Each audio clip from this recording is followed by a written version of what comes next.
கதை கேட்க தயாராயிட்டீங்களா? இன்றைக்கான வேத வசனத்தையும் கதையும் பார்ப்போமா? நம்ம எதை செஞ்சாலும் பொது நலனுக்காக செய்யணும்.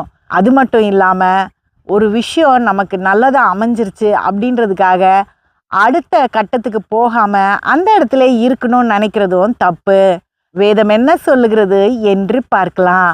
பிலிப்பியர் 2:3 ஒன்றையும் வாதினாலாவது வீண் பெருமையினாலாவது செய்யாமல் மனத்தாழ்மையிலே ஒருவரை ஒருவர் தங்களிலும் மேன்மையுள்ளவர்களாக எண்ண கடவீர்கள். பார்த்தீங்களா வேதம் என்ன சொல்லுதுன்னு? நம்ம எதை செய்தாலும் சுயநலத்துக்காக செய்யாம மற்றவங்களுக்காக செய்யணுமா? ஒரு முறை ஒரு தேனி பசியோட பறந்துட்டே இருந்தது. அப்போ அது ஒரு பெரிய பூவை பார்த்துச்சு. இந்த தேனி யோசிச்சுது, இந்த மாதிரி ஒரு பெரிய பூவை நான் பார்த்ததே இல்லையே அப்படின்னு அந்த பூல போய் உட்கார்ந்து தேன் குடிக்க ஆரம்பிச்சது. அது உறிஞ்ச உறிஞ்ச நிறைய தேன் வந்துட்டே இருந்தது. அது மட்டும் இல்லாம இந்த தேனி சொல்லுச்சு, இந்த பூல இருந்த மாதிரி எந்த பூவிலையும் நான் ருசி கண்டதே இல்லை, இது ரொம்ப சுவையா இருக்கு அப்படின்னு.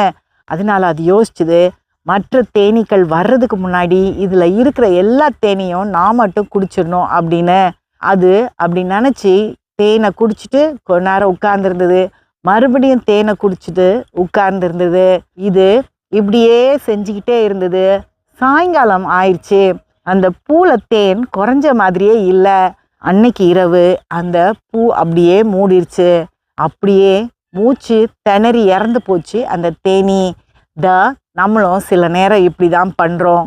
மற்றவங்களுக்கு கிடைக்கக்கூடாது அப்படின்றதுக்காக ஒரு காரியத்தில் நம்ம அப்படியே இருந்துடுறோம். ஆனால் அதிலே மாட்டிட்டு நம்ம பிரச்சனையால் முழிச்சுக்கிட்டு இருக்கிறோம். அப்படி இருக்கக்கூடாது. பொது நலனாக யோசிக்கணும். அதே மாதிரி நமக்கு ஒரு நல்ல விஷயம் கிடைச்சா அதை விட நல்ல விஷயம் நமக்கு கிடைக்கணும் அப்படின்றதுக்கு முயற்சி பண்ணணும். அடுத்த கதையில் சந்திப்போம்.